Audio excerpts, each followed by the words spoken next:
নমস্কার বন্ধুরা, আশা করছি আপনারা সবাই খুব ভালো আছেন, সুস্থ আছেন। উর্মি মাস্তি এন্ড রেসিপির চ্যানেলে আবারও আপনাদেরকে অনেক অনেক স্বাগত জানাই। আজ আমি আপনাদেরকে বানিয়ে দেখাবো ফুলকপি দিয়ে দারুণ টেস্টি মাছের রেসিপি। তার জন্য এখানে আমি পরিমাণ মতো ফুলকপি বেশ এইরকম বড় বড় সাইজ করে কেটে গরম জল দিয়ে ধুয়ে পরিষ্কার করে নিয়েছি। আর এখানে আমি আগে থেকেই পরিমাণ মতো রুই মাছ খুব ভালোভাবে ধুয়ে পরিষ্কার করে লবণ আর হলুদ মাখিয়ে নিয়েছি।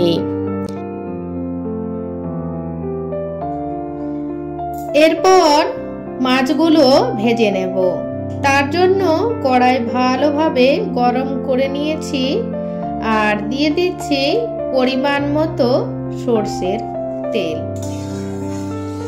তেল খুব ভালো মতো গরম হয়ে গেছে। এরপর মাছগুলো দিয়ে খুব ভালোভাবে ভেজে নেব।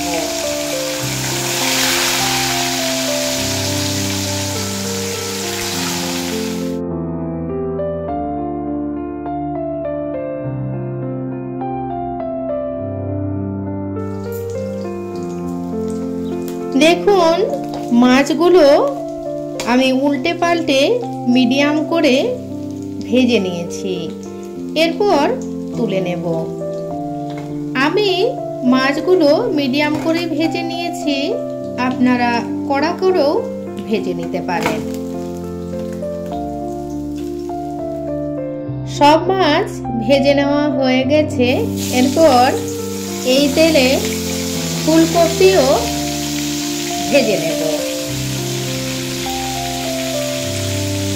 ফুলকপি সামান্য পরিমাণে লবণ আর সামান্য হলুদের গুঁড়ো দিয়ে ভেজে নেব।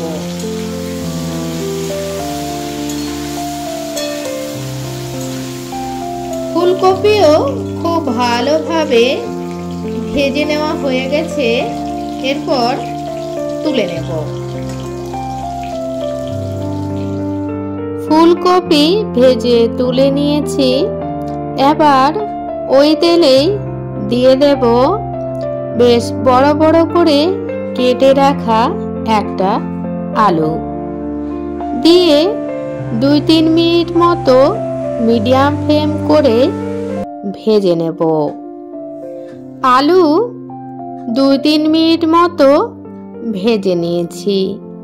এবার অ্যাড করে দেব বেটে রাখা মশলা।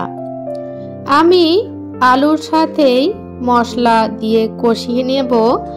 আপনারা আলাদাভাবেও মশলা কষিয়ে নিতে পারেন। সাথেই মিক্সির জারটা ধুয়ে সামান্য জলও অ্যাড করে দেব।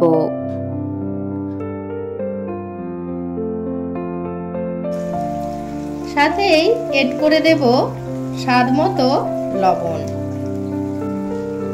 পরিমাণ মতো হলুদের গুঁড়ো, 1 ছোট চামচ জিরের গুঁড়ো, 1 ছোট চামচ ধনের গুঁড়ো আর সামান্য পরিমাণে কাশ্মীরি লঙ্কার গুঁড়ো দিয়ে খুব ভালোভাবে কষিয়ে নেব।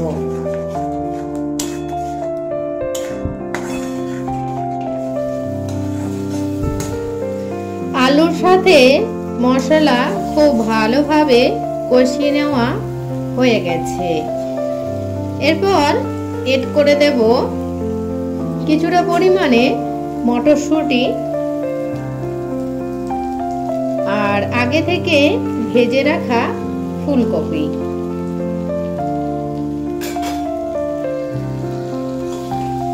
দিয়ে আবারও 2-3 মিনিট মতো কষিয়ে নেব।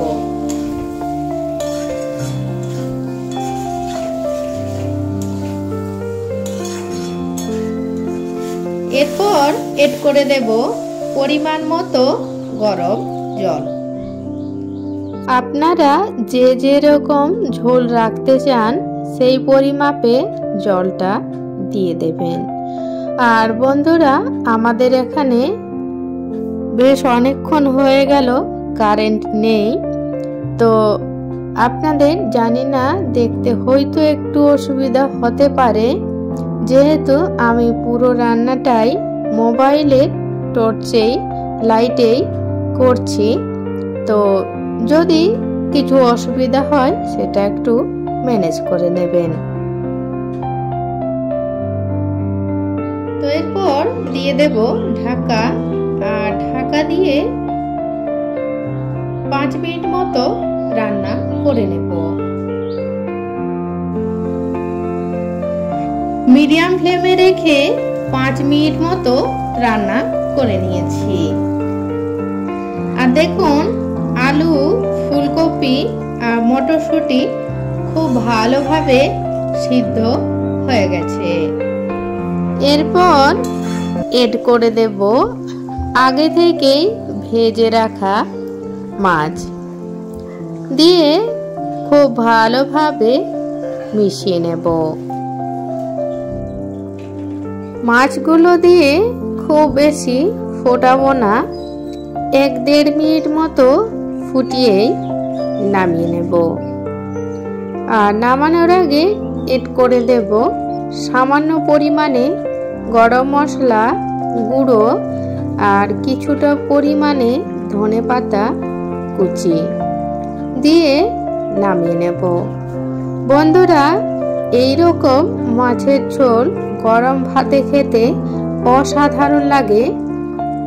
আপনারা এই শীতে অবশ্যই এই রকম ভাবে মাছের ঝোল বানিয়ে খেয়ে দেখবেন, খেতে ভীষণ ভালো হয়। তো আমার আজকের রেসিপি যারা এতক্ষণ পর্যন্ত দেখছিলেন তাদেরকে জানাই অসংখ্য ধন্যবাদ, এইভাবে আমার পাশে থেকে আমাকে সাপোর্ট করার জন্য। তো আজকে এই পর্যন্ত রাখলাম বন্ধুরা, দেখা হচ্ছে নেক্সট দিন আরো অন্য কোনো একটা রেসিপি নিয়ে। আপনারা সবাই খুব ভালো থাকবেন, সুস্থ থাকবেন।